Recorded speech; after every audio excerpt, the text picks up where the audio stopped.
दूसरा लेख जो 18 जुलाई 1936 को प्रकाशित हुआ था हरिजन में।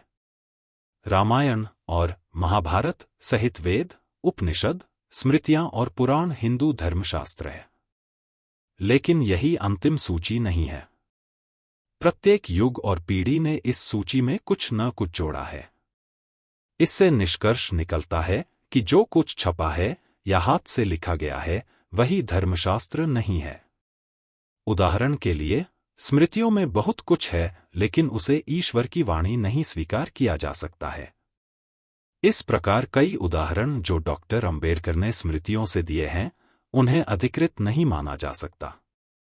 सही धर्म ग्रंथ उन्हें ही कहा जा सकता जो शाश्वत हैं तथा अंतःकरण को छूते हैं, अर्थात उन लोगों के हृदय को आकर्षित करते हैं जिनके ज्ञान चक्षु खुले हों।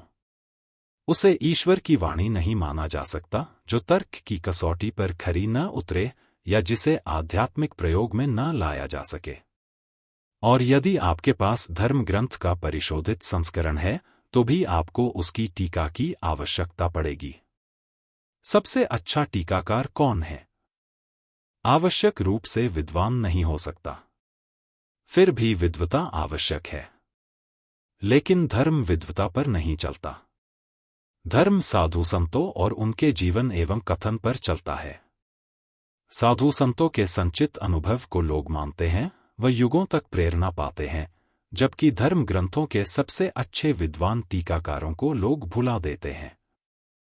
जात पात का धर्म से कोई मतलब नहीं है।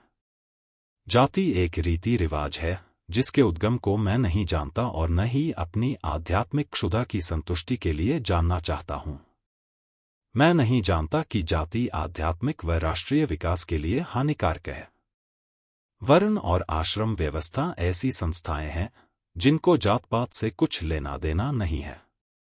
वर्ण व्यवस्था का नियम सिखाता है कि पैतृक धंधा अपनाकर हम अपनी रोजी रोटी कमा सकते हैं।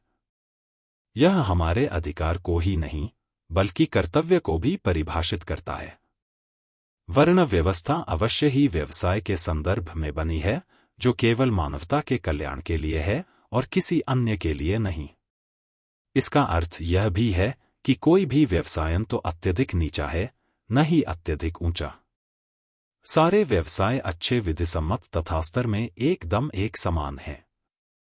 ब्राह्मण का आध्यात्मिक शिक्षक का व्यवसाय तथा सफाई करने वाले का व्यवसाय एक समान है, जो भगवान के सामने एक जैसे पुण्य के काम हैं और उसके समक्ष एक समय में पूरा काम करने पर समान पारिश्रमिक के अधिकारी हैं। दोनों को जीवनयापन का अधिकार है और कुछ नहीं। आज भी गांवों में ऐसी विधिसम्मत स्वस्थ परंपरा जारी है। 600 की आबादी वाले गांव में रहकर मैंने पाया कि ब्राह्मण सहित विभिन्न व्यवसाय में रत लोगों में कोई असमानता नहीं है। मैंने पाया कि आज के बुरे दिनों में ब्राह्मण को सभी खुले हाथ से भीख देते हैं। उसके बदले ब्राह्मण के पास जो भी आध्यात्मिक खजाना है वह उसे बांटता है। वर्ण व्यवस्था के विकृत स्वरूप की जांच करना गलत और अनुचित होगा जब उसके नियम का उल्लंघन होता है। किसी वर्ण में रहकर श्रेष्ठता का दावा झूठा होगा और इस कानून को नकारात्मक माना जाएगा। वर्ण व्यवस्था के कानून में छुआछूत की मान्यता निहित नहीं है।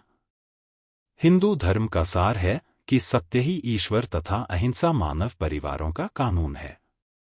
मुझे पता है कि हिंदू धर्म की मेरी इस व्याख्या का डॉक्टर अंबेडकर के अलावा कई लोग प्रतिवाद करेंगे। इससे मेरी स्थिति पर कोई फर्क नहीं पड़ेगा। इस व्याख्या के आधार पर मैं लगभग आधी शताब्दी तक जिया हूं तथा मैंने भरसक इन्हीं मान्यताओं को जीवन में उतारने का प्रयास किया है। मेरे विचार से डॉक्टर अंबेडकर ने अपने भाषण में संदेहपूर्ण प्रामाणिकता और मूल्य तथा गिरे हुए हिंदुओं के शोचनीय मिथ्या निरूपण को, जो धर्म के सही उदाहरण नहीं है, चुनकर गंभीर गलती की है। जिन मानकों को डॉक्टर अंबेडकर ने अपनाया है उससे तो प्रत्येक विद्यमान धर्म संभवतः असफल हो जाएगा। अपने योग्यतापूर्ण भाषण में डॉक्टर ने अपने मुद्दे को अत्यधिक सिद्ध करने की कोशिश की है।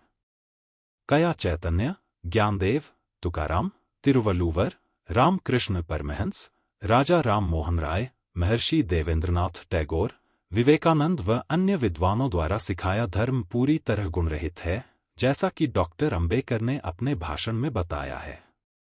कोई धर्म उसे सबसे खराब उदाहरण से नहीं, बल्कि सबसे अच्छे परिणाम से परखा जाना चाहिए। यदि हम इसे सुधार न पाए तो केवल इस प्रकार के मानक की आकांक्षा ही की जा सकती है।